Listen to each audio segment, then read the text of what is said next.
बच्चों good morning. आज हम पढ़ेंगे अध्याय 4 के जैव विकास एवं विकास के प्रमाण। आपने लास्ट क्लास में ओरिजिन ऑफ लाइफ, जीवन की उत्पत्ति के बारे में पढ़ा।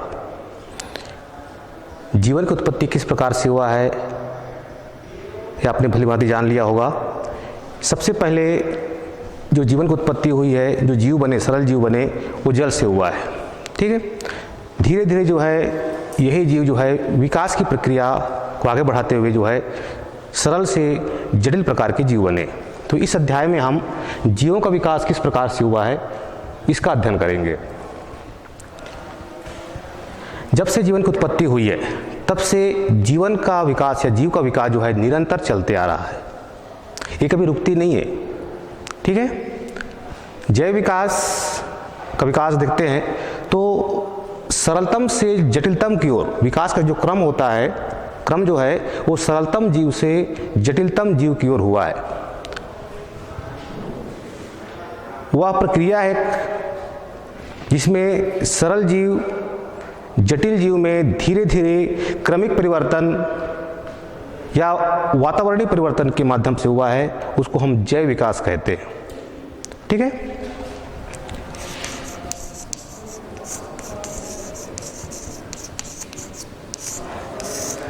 जैव विकास एक निरंतर चलने वाली प्रक्रिया है जो कभी रुकता नहीं है। बहुत धीमी प्रक्रिया है, बहुत धीमा होता है। ये जो विकास होता है एक दिन में, एक माह में, एक साल में, ऐसा नहीं है। इसको विकास के लिए सदियों लग जाता है।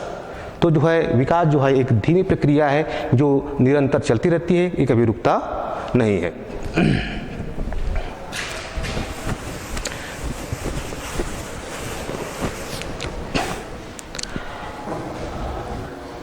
प्रत्येक जीव, चाहे संसार में पाया जाने कोई भी जीव हो, सभी जीवों का विकास हुआ है।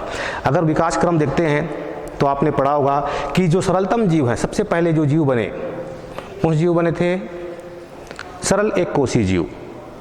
ठीक है। अमीबा, पैरामीशियम, यूरेना, जो फाइलम प्रोटोजोआ में आता है, इस प्रकार के जीव बने। तो सरल एक कोशीय, दो कोशीय जीव बने, फिर तीन कोशीय जीव बने, फिर ऐसे करते करते जो है बहुकोशीय जीवों का विकास हुआ है। तो फाइलम प्रोटोजोआ से लेकर, फाइलम प्रोटोजोआ में समस्त प्रकार के सूक्ष्म जीवों को रखा जाता है। तो फाइलम प्रोटोजोआ से लेकर फाइलम कार्डेटा तक समस्त प्रकार के जीवों का विकास धीरे धीरे प्रक्रिया से हुआ है।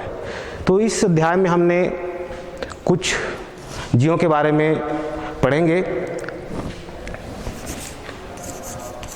हम मानव विकास को देख लेते हैं। मानव विकास की प्रक्रिया, मानव विकास की जो प्रक्रिया देखते हैं तो आज जो मानव हैं, हम जो हैं कालांतर में ऐसे नहीं थे। ठीक है। हमारा विकास जो होता है, अर्थात आधुनिक मानव का विकास जो है क्रमिक परिवर्तन के द्वारा करोड़ों सालों के पश्चात हुआ है। अगर मानव इतिहास देखते हैं तो इसके चरण को जो है हम 4 चरण में बांटते हैं। ठीक है। मानव इतिहास चरण को हम जो है 4 चरण में बांटते हैं। जो सबसे पहले मानव की उत्पत्ति हुई थी, नंबर 1, इसको बोलते हैं अमानव।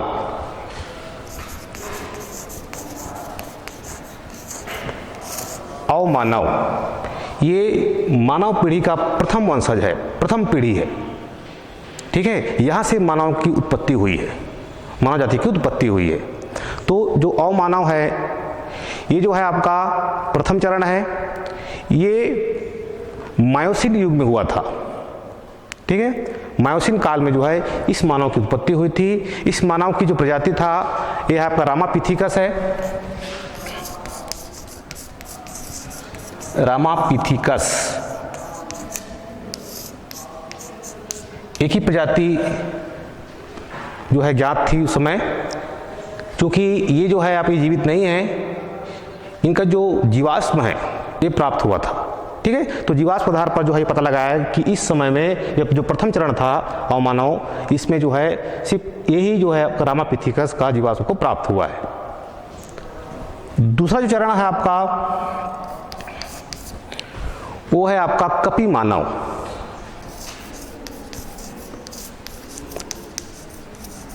कपि आप जानते हैं किसको बोलते हैं, है ना। कपि और जो मानव है दोनों एक ही वंश के जीव हैं, ठीक है। हमसे सबसे करीब जो है कपि है। कपि 4 प्रकार का होता है, जैसे आप जानते हैं। कौन कौन सा?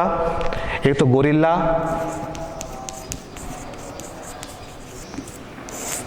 चिंपांजी, गिब्बन और एक होता है ओरेंगुटन।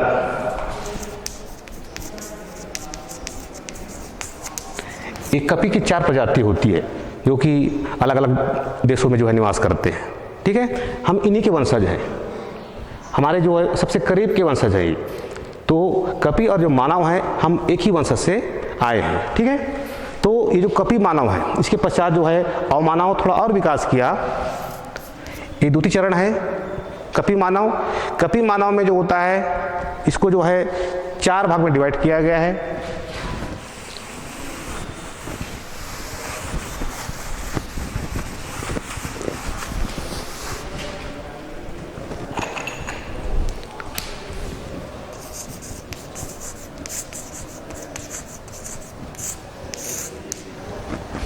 उस समय अलग अलग काल में जो है जो अलग अलग जो मानव की वंशज प्राप्त होती है उसके आधार पर उसका नामकरण रखा गया है। पहला है आपका ऑस्ट्रेलोपिथेकस। ऑस्ट्रेलोपिथेकस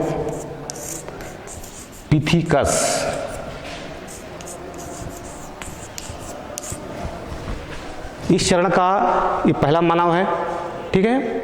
ऑस्ट्रेलोपिथेकस, इसका विकास जो होता है वो आपका अवमानव से हुआ है, रामापिथेकस से, ठीक है। तो ऑस्ट्रेलोपिथेकस। दूसरा आपका है रोबस्टस। ऑस्ट्रेलोपिथेकस रोबस्टस, ऑस्ट्रेलोपिथेकस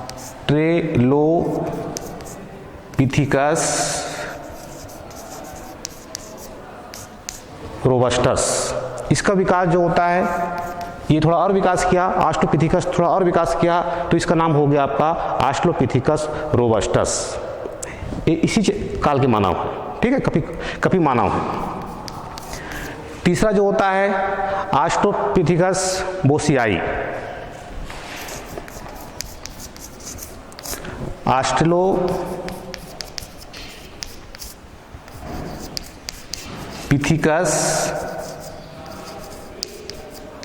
बोसियाई, ये तृतीय मानव है कपि मानव या सेकंड चरण का। ये तृतीय मानव है ऑस्ट्रेलोपिथेकस, है ना, इनके वंशज है। और नंबर चौथा है ऑस्ट्रेलोपिथेकस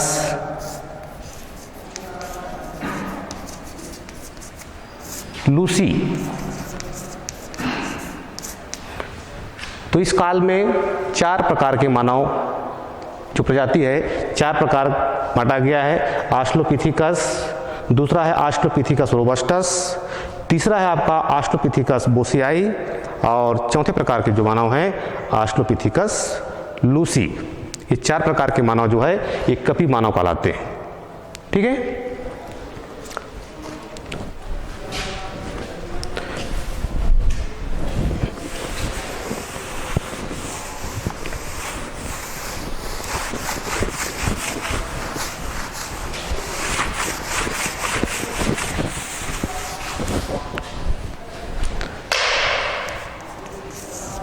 तीसरे प्रकार का जो है इसको बोलते हैं प्रारंभिक वास्तविक मानव।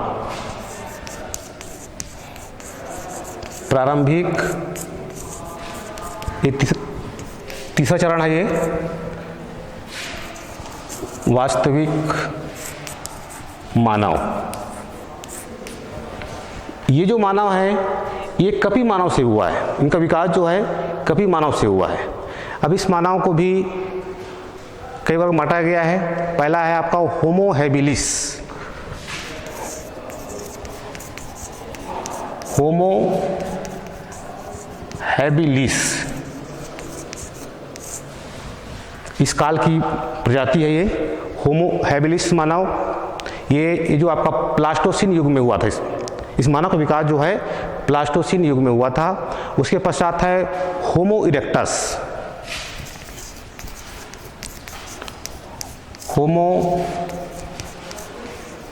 इरेक्टस, इस मानव की प्रजाति जो होता है ये होमो हेबिलस से हुआ है। इसका विकास जो है होमो हेबिलस से होमो इरेक्टस बना। इसकी भी कई प्रजातियां हैं। होमो इरेक्टस मानव की प्रजाति जो देखते हैं तो जावा मानव,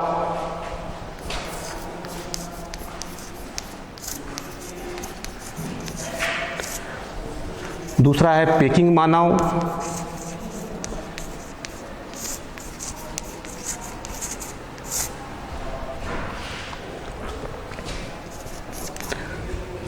पेकिंग मानव, हिडलबर्ग मानव,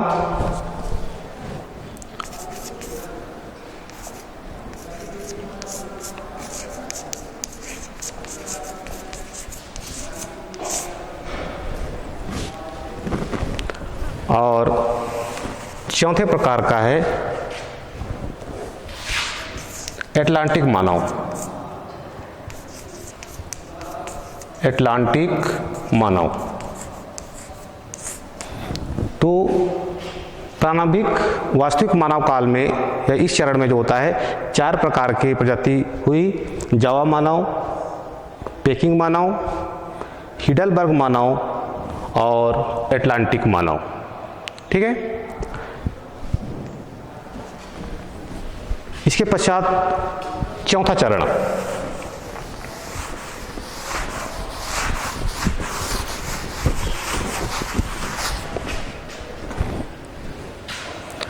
चौथा चरण में जो होता है वास्तविक मानव।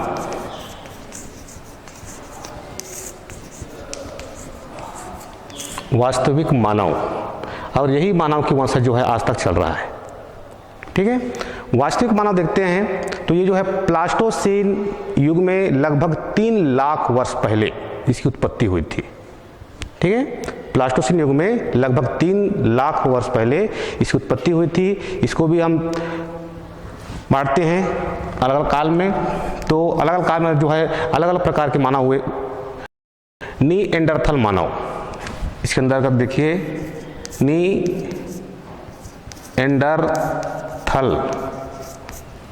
नीएंडरथल मानव, और क्रोमैग्नन दूसरा है आपका क्रोमैग्नन मानव,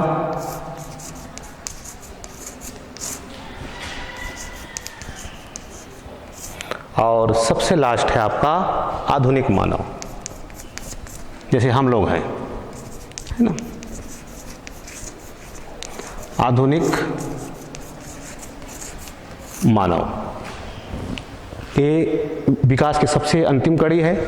वास्तविक मानव, वास्तविक मानव को 3 खंड बांटा गया है। अलग अलग काल में जो है अलग अलग प्रकार की प्रजाति का विकास हुआ। पहले इसी काल में सबसे पहला नीएंडरथल मानव, इसका जो वैज्ञानिक नाम होता है इसको बोलते हैं होमो सेपियंस नीएंडरथेलेंसिस। ठीक है। होमो सेपियंस इसका जंतु नाम है होमो सेपियंस नीएंडरथेलेंसिस। दूसरा है क्रोमैग्नन मानव, इसका जो है वैज्ञानिक नाम होमो सेपियंस फेलेसिस। और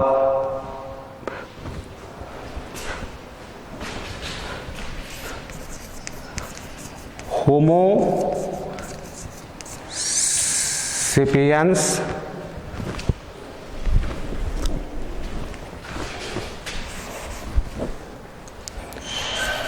सेपियंस, होमो सेपियंस नीएंडरथेलेंसिस इसका जंतु नाम है। ठीक है। नीएंडरथल मानव का जंतु नाम है होमो सेपियंस नीएंडरथेलेंसिस। क्रोमैग्नन मानव का वैज्ञानिक नाम होता है, यह जंतु नाम होता है होमो सेपियंस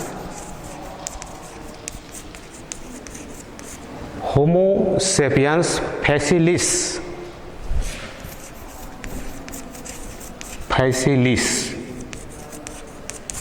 ये आपका क्रो-मैग्नन मानव का जंतु नाम है, होमो सेपियंस फैसिलिस। और आधुनिक मानव का वैज्ञानिक नाम होता है होमो सेपियंस सेपियंस। 2 बार है। इसका वैज्ञानिक नाम है होमो सेपियंस सेपियंस। ये आधुनिक मानव का जंतु नाम है। ठीक है, तो इस प्रकार से पूरे मानव इतिहास को 4 चरण में बांटा गया है। अलग अलग काल में अलग अलग प्रकार के मानव का विकास हुआ। ठीक है, हम जो है आधुनिक मानव बनाते हैं। हम ये वाला मानव है, कौन सा? आधुनिक मानव, होमो सेपियंस सेपियंस। हमारा वैज्ञानिक नाम क्या है? होमो सेपियंस सेपियंस। इस काल इस को भी बांटा गया। देखिए, इसमें भी कई प्रजातियां हैं। आधुनिक मानव की भी कई प्रजाति होती है। अलग अलग काल में जो है अलग प्रकार के मानव हुए। इसको बांटा गया है होमो सेपियंस सेपियंस अर्थात आधुनिक मानव को। इसमें निग्रायड सबसे पहला है, निग्रायड। ठीक है, निग्रायड्स। दूसरा जो प्रकार के मानव है आपका ऑस्ट्रेलॉयड।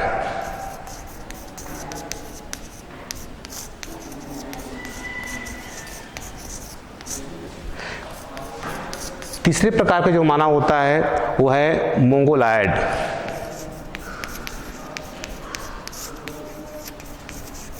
मोंगोलॉयड।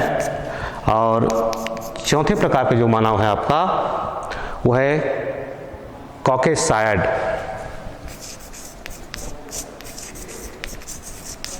सायड। इस प्रकार से आधुनिक मानव को 4 प्रजाति में बांटा गया है। ये जो प्रजाति थे ये देश के या विश्व के अलग अलग कोने पर पाए जाते थे। ठीक है, अगर इसको देखते हैं, निग्रायड जो मानव है ये उष्णकटिबंधीय क्षेत्रों में पाए जाते थे। ठीक है, इस प्रकार के मानव उष्णकटिबंधीय क्षेत्रों में पाए जाते थे। अधिकांश जो है आपका अफ्रीका में, अंडमान निकोबार द्वीप समूह में, मलाया में इस प्रकार के मानव पाए जाते थे। दूसरा है ऑस्ट्रेलॉयड जो है, ये इनका रंग काला होता था। और ये जो ऑस्ट्रेलिया है इसमें एक जनजाति है बुशमैन। ऑस्ट्रेलिया जनजाति है बुशमैन। और श्रीलंका में इनकी जनजाति है बेदा। और भारत में जो पाए जाने वाली जनजाति है भील, इसी के अंतर्गत आते हैं। ठीक है, और तीसरा है मोंगोलॉयड। इस प्रकार के जो मानव हैं ये शीत प्रदेशों में मिलते हैं। ठीक है, इस प्रकार के जो मानव हैं शीत प्रदेशों में मिलते थे। इनका कद जो है छोटा होता है। अभी चीन, जापान इन क्षेत्रों पर जो है इस प्रकार के मानव मिलते हैं। और चौथा होता है कॉकेसायड जो मानव हैं, ये इनका जो रंग है भूरा या गोरा होता था। और ये समशीतोष्ण प्रदेशों में ये मानव पाए जाते थे, खासकर भारत, पाकिस्तान, है ना, इन जगहों पर जो है, यूरोप, ऑस्ट्रेलिया, इन जगहों पर जो है इस प्रकार के मानव पाए जाते हैं। ठीक है, तो ये आपका आधुनिक मानव का इतिहास है। इसके पश्चात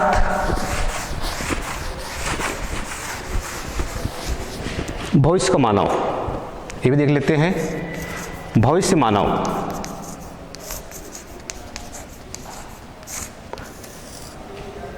अभी तो आधुनिक मानव का इतिहास चल रहा है, भविष्य ने देखा नहीं किसी ने। ठीक है, लेकिन ऐसा अनुमान लगाया गया है, एक एंथ्रोपोलॉजिस्ट हैं जिसका नाम है रॉपिरो रॉबर्ट है ना, रैपिरो रॉबर्ट एक वैज्ञानिक का नाम है, एक एंथ्रोपोलॉजिस्ट हैं। इसने भविष्यवाणी किया है कि जो भविष्य में जो मानव होंगे, अगली पीढ़ी का जो मानव होगा वो कैसा होगा। उसका नाम भी रखा है बाकायदा, उसको बोलते हैं होमो फ्यूचेरिस। भविष्य मानव का नाम है होमो फ्यूचेरिस, ये भविष्य मानव का नाम है, वैज्ञानिक नाम। ठीक है, कैसा होगा देखिए, कद लंबा होगा, आधुनिक मान जो भविष्य का मानव होगा उसका कद लंबा होगा, ये जो आपका स्कल है वो बड़ा हो जाएगा। ठीक है, खोपड़ी जो है बड़ा हो जाएगा, हमारा ब्रेन बड़ा हो जाएगा, सिर पे बाल नहीं आएंगे। ऐसा अनुमान है कि सिर पर बहुत कम बाल होंगे या होंगे ही नहीं, गंजे पैदा होंगे। और जो आज हमारे उंगलियों पर 5 उंगली दिखता है हाथों और पैरों में, भविष्य में 4 उंगली पाई जाएगी, 1 उंगली का हाथ होगा, ऐसा अनुमान है। ठीक है,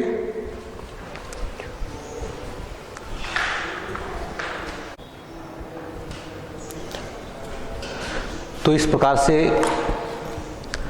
हमने पूरी मानव इतिहास का अध्ययन किया। ठीक है, भविष्य के मानव के बारे में अध्ययन किया।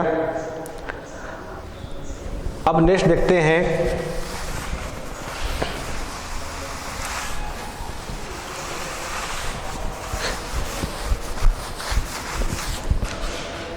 जीवों में परस्पर संबंध।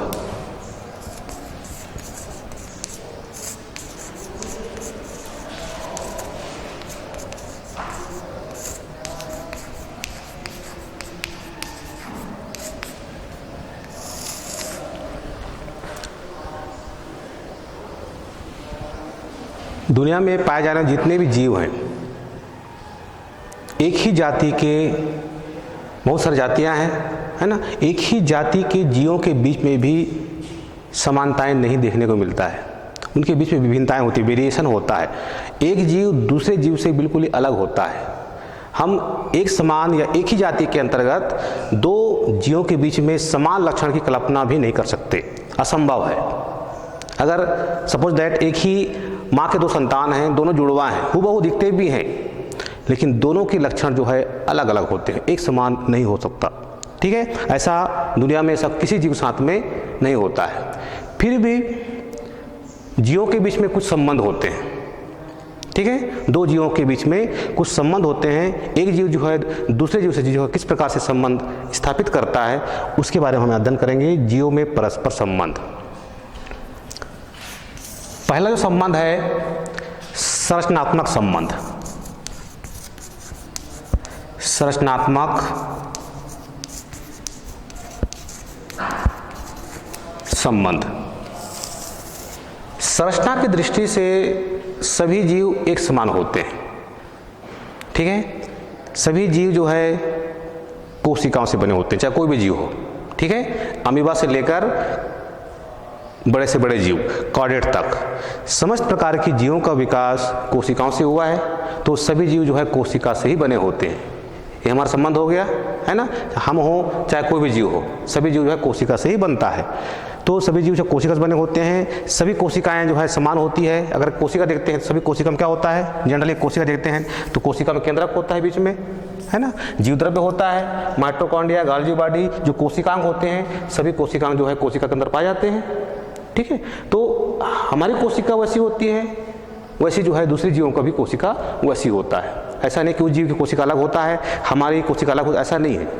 ठीक है, सभी कोशिकाएं जो है समान होती हैं और सभी जीव कोशिका से ही बने होते हैं। ये एक समानता हो गया। सभी जीवों के बीच में जो संगठन है वो एक ही प्रकार से होता है। जो ऑर्गेनाइजेशन जो होता है, जो संगठन होता है, वो सभी एक प्रकार से होता है। अगर हम देखते हैं तो सभी जीव जो है किससे बने होते हैं, कोशिकाओं से, है ना। कोशिकाओं के समूह क्या बोलते हैं, क्या बोलते हैं उसको, ऊतक कहते हैं। ऊतक आपस में क्या बनाते हैं,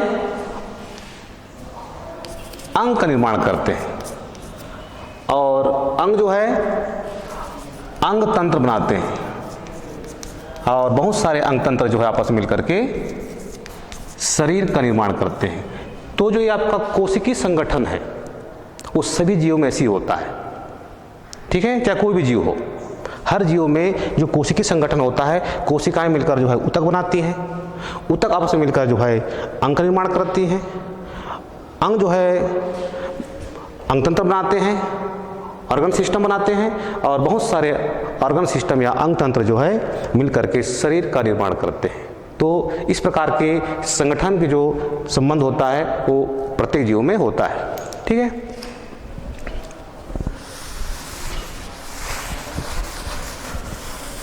दूसरे प्रकार का जो संबंध है आपका जैविक संबंध।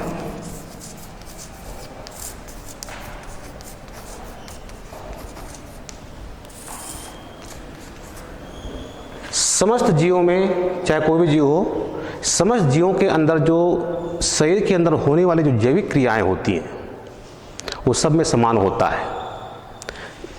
जैविक क्रियाएं मीन्स हमारी बॉडी के अंदर, शरीर के अंदर में बहुत सारी क्रियाएं होती हैं, जिसमें पाचन, श्वसन, प्रजनन, परिवहन, बहुत सारा चीज़ होता है ना। पाचन होता है, श्वसन होता है, प्रजनन होता है, परिवहन होता है। ऐसी बहुत सारी क्रियाएं जो है शरीर के अंदर जो है संपन्न होती हैं। तो ये जो क्रियाएं होती हैं, जैविक क्रियाएं, ये प्रत्येक जीव के अंदर संपन्न होता है, चाहे अमीबा हो, चाहे बड़ा से बड़ा जीव हो। ठीक है। हर जीव के अंदर में जैविक क्रियाएं एक समान रूप से ही होती हैं। तो इस प्रकार से हम में जो है जैविक संबंध भी पाया जाता है। फिर देखते हैं तीसरे प्रकार का संबंध, उपापचयी संबंध। उपापचयी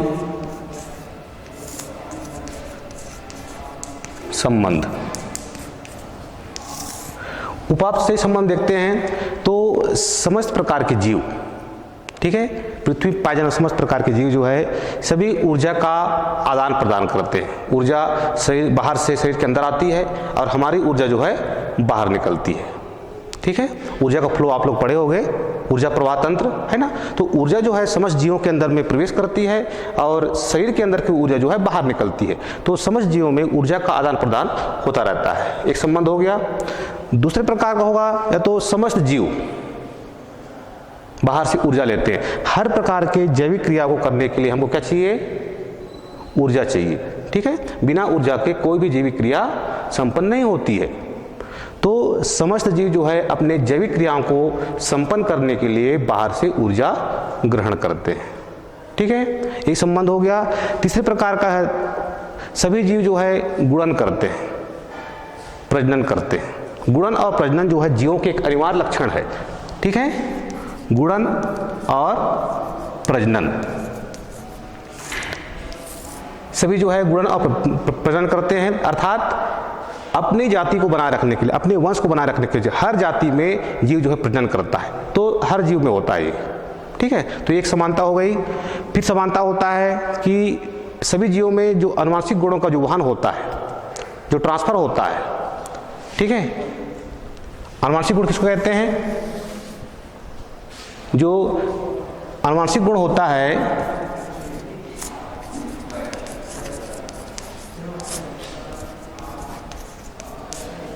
अनुवांशिक गुणों का वहन जो होता है सभी जीवों में डीएनए या आरएनए के माध्यम से होता है।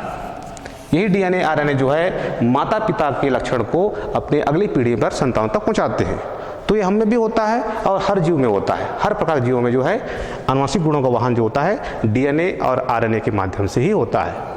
फिर प्रोटीन सिंथेसिस या प्रोटीन का संश्लेषण जो है सभी जीवों में एक समान होता है। जैसे हम में होता है वैसे अन्य जीवों में भी होता है। तो इस प्रकार से देखते हैं तो उपापचयी संबंध जो है हर जीवों में पाया जाता है। ठीक है।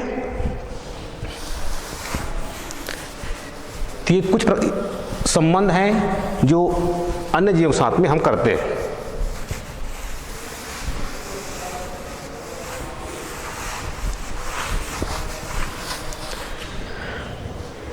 फिर अब देखते हैं विकास के प्रमाण। हमारा मूल प्रिंसिपल है ये विकास के प्रमाण।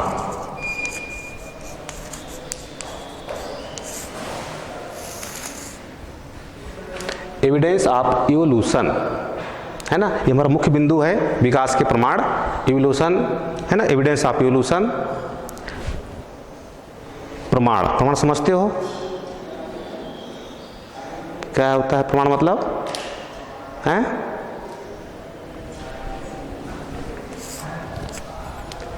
सबूत कह सकते हो, है ना, सबूत। अब देखिए साइंस,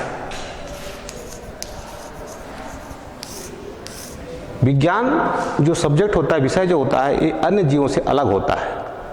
कैसे अलग है? विज्ञान किसी चीज को ऐसे ही नहीं मानता, है ना, उस चीज को सत्य की कसौटी पर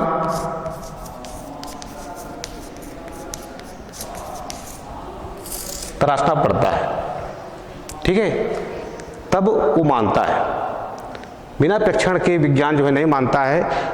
हर चीज को जो है सत्य की कसौटी पर जो है तोलना पड़ता है। अर्थात प्रमाण जो होता है ये तथ्यों के आधार पर होता है, ठीक है नहीं।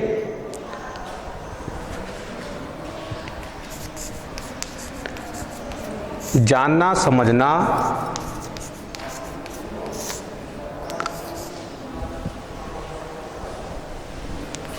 और मानना, जनरली तीन जो वर्ड्स होता है, जानना, हम किसी चीज़ को हम जानते हैं, जानकर उसको समझते हैं, उसके पश्चात मानते हैं। एक चीज़ और जुड़ जाता है विज्ञान में, जानना, समझना, यहाँ पर होता है प्रयोगीकरण, प्रयोग करना, उसके पश्चात मानना, ठीक है। सपोज दैट मैं जब बता रहा हूँ आपको, मैं, आपने पढ़ा होगा पिछली कक्षाओं में कि पौधे प्रकाश संश्लेषण क्रिया में O2 गैस छोड़ते हैं। आपने सब पढ़ा है ना, कि पौधे सूर्य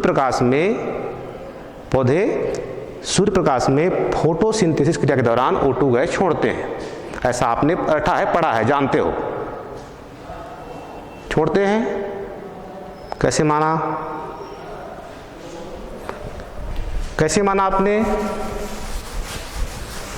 क्योंकि पुस्तक में लिखा हुआ है, ऐसे ही मान लेंगे? पुस्तक लिखने से जरूरी नहीं है, आप प्रयोगशालाओं में प्रयोग करते हैं, ठीक है। इस बात को सिद्ध करने के लिए हम जो है लेबोरेटरी में प्रयोग करते हैं। जैसे आप जानते हो कि एक बीकर लेते हैं, ठीक है, उसमें एक हाइड्रा का पौधा डालते हैं, उसके ऊपर में एक कीप उल्टा कर देते हैं, ऊपर में एक टेस्ट ट्यूब डाल देते हैं, पूरे उपकरण को जो हम धूप में रख देते हैं, है ना।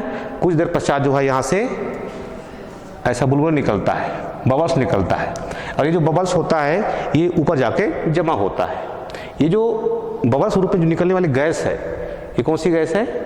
O2 गैस है, ऑक्सीजन गैस है। हम मान लिए कि फोटोसिंथेसिस में पौधे O2 गैस छोड़ते हैं। देखा तो नहीं आपने कि निकलने वाली गैस O2 गैस है, दिखता तो है ही नहीं। इसके लिए क्या करते हैं, हम एक माचिस तिल्ली जो है इसको ले जाते हैं, ठीक है, जिससे तेज जलता है। इससे सिद्ध हो जाता है कि पौधे जो है O2 गैस छोड़ रहे हैं। इस क्रिया को हम कितनी बार करो, हमेशा O2 गैस ही छोड़ेगा, है ना। इसलिए एक नियम बन गया कि पौधे जो है O2 गैस छोड़ते हैं, ठीक है। साइंस में जितने प्रिंसिपल बने हैं, प्रिंसिपल में सिद्धांत, साइंस में जितने भी सिद्धांत हुए हैं, सिद्धांत या नियम का जो प्रतिपादन किया गया है, इन सिद्धांतों या नियमों का जो बनाया गया, इनको कोई एक दिन या 2 दिन, 1 माह में नहीं हुआ है। ये सिद्धांत अटल और सत्य होते हैं। ये सिद्धांत बनने के लिए इनको सत्य की कसौटी पर बार बार उतरना पड़ा। अंततः जब एक ही रिजल्ट आता है ना, कितनी बार प्रयोग करोगे, 1 बार, 2 बार, 3 बार करोगे, जब रिजल्ट एक ही आएगा तब हम कह सकते हैं कि वो सिद्धांत रूप लेता है, तब वो आपका थ्योरी बन गया, सिद्धांत बन गया।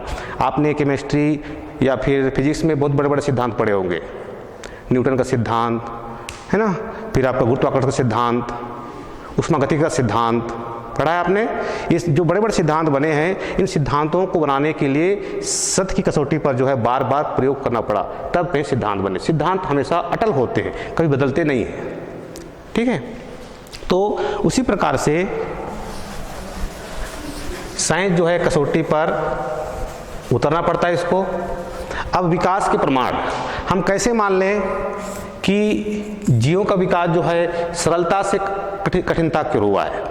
मैंने कह दिया कि जीव का विकास जो है सरलतम जीव से जटिलतम जीव की ओर हुआ है। तो उस बात को सिद्ध करने के लिए कुछ तो प्रमाण चाहिए ना। तो प्रमाण के लिए आप कुछ प्रमाण पढ़ेंगे यहाँ पर। तो यहाँ पर दिया है, सबसे पहले देखिए, जीवाश्म अभिलेख प्रमाण। बहुत सारे प्रमाण हैं, कुछ प्रमाण के बारे में यहाँ अध्ययन करेंगे, है ना। जीवाश्म अभिलेख प्रमाण। दूसरा जो प्रमाण है आकारिकी प्रमाण। आकारिकी प्रमाण।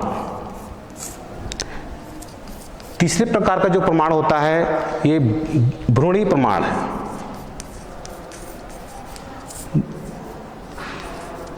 भ्रूणी प्रमाण। चौथे प्रकार का जो प्रमाण है आपका ये संयोजी कड़ी। संयोजी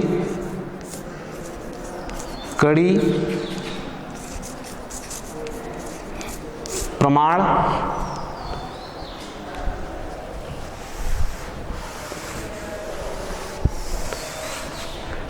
पांचवें प्रकार का जो प्रमाण पढ़ेंगे हम आनुवांशिकी प्रमाण।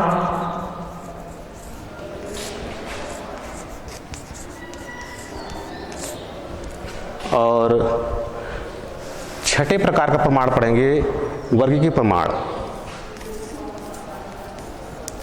वर्गीकी प्रमाण। एक और प्रमाण है यहां पर सातवें प्रकार का,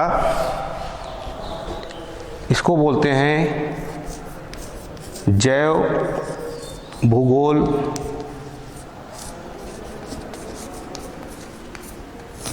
प्रमाण। ठीक है, इतने सारे प्रमाण ये बात सिद्ध करता है कि जीवों का विकास सरलतम से जटिलतम की ओर हुआ है। इतने सारे प्रमाण ये सिद्ध करेगा कि जीवों का विकास सरल से कठिन की ओर हुआ है। अब सबसे पहले जो देखते हैं नंबर 1, इनके बारे में अध्ययन करेंगे सबको बारी बारी से। सबसे पहला है आपका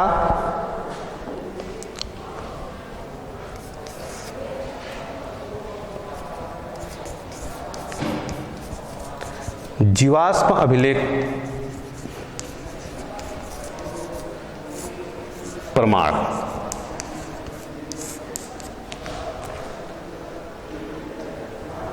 जीवाश्म अभिलेख प्रमाण पढ़ने से पहले हम जीवाश्म के बारे में जानते हैं। इसको बोलते हैं फॉसिल्स। फॉसिल्स या जीवाश्म किसको कहते हैं? जीवाश्म मालूम है आपको? मालूम है?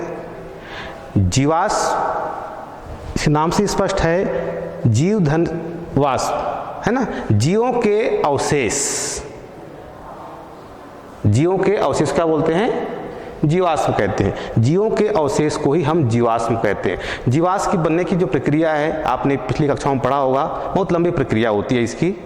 ठीक है, आज जितने भी जो जीवाश्म ईंधन देखते हैं आप पढ़े होंगे, कोयला, पेट्रोलियम, डीजल सब पढ़े हो ना, ये सभी क्या है? जीवाश्म ईंधन है। कोयला कैसे बना? लकड़ी से बना। पेट्रोलियम पदार्थ जो पेट्रोल, डीजल, केरोसिन जितने देखते हो आप, किससे बना? ये जीवों के अवशेष हैं। जीवों के बढ़ने के द्वारा जो है आज प्राप्त हो रहा है, उसको हम जीवाश्म ईंधन कहते हैं। ठीक है, तो जीवाश्म जो होता है जीवों के अवशेष से बनता है। ये जीवों के जो कड़े भाग होते हैं, जो हार्ड पार्ट्स होता है, कड़े भाग होते हैं, इनसे जो है जीवाश्म बनता है। ठीक है, अगर जो है कालांतर में जीव जो है मरकर जो है दब गए, रेत में, मिट्टी में दब जाते हैं, अगर इनका अपघटन या डिकम्पोजिशन नहीं होता है, ठीक है, नहीं गलते रहते हैं, तो इनके जो शरीर के जो ठोस पार्ट्स होते हैं वो चट्टान में बदल जाते हैं। इन्हीं को हम क्या कहते हैं? जीवाश्म कहते हैं। ठीक है, तो जीवाश्म बनने की प्रक्रिया लंबी है। यहाँ कुछ प्रकार देखिए, जीवाश्म के प्रकार कितने प्रकार का होता है। एक बोलते हैं अश्मीभूत। ये भूत उतना ही है, अश्मीभूत नाम है इसका, है ना। अश्मीभूत, इसको बोलते हैं पेट्रिफिकेशन। जब जंतुओं के ठोस भाग चट्टान में बदल जाता है, जो सॉफ्ट पार्ट्स होता है वो तो डिकम्पोज हो जाता है, लेकिन ठोस भाग जो है डिकम्पोज अपघटन नहीं हो पाता। जब ये जो ठोस भाग होते हैं जब किसी तरह से चट्टान में दब जाते हैं, बाद में मिट्टी में दब जाते हैं, बाद में जो है चट्टान का रूप ले लेता है, इसको कहते हैं अश्मीभूत या पेट्रिफिकेशन। अक्सर देखोगे तो जो जीवाश्म होते हैं वो तलछटी चट्टानों पर पाए जाते हैं, ठीक है, तलछटी चट्टानों पर ही या फिर स्तरित चट्टानों पर ही इस प्रकार के जीवाश्म पाया जाता है। तो ये आपका अश्मीभूत। दूसरा जो होता है, दूसरे प्रकार का जो होता है, इसको कहते हैं आपका सांचा।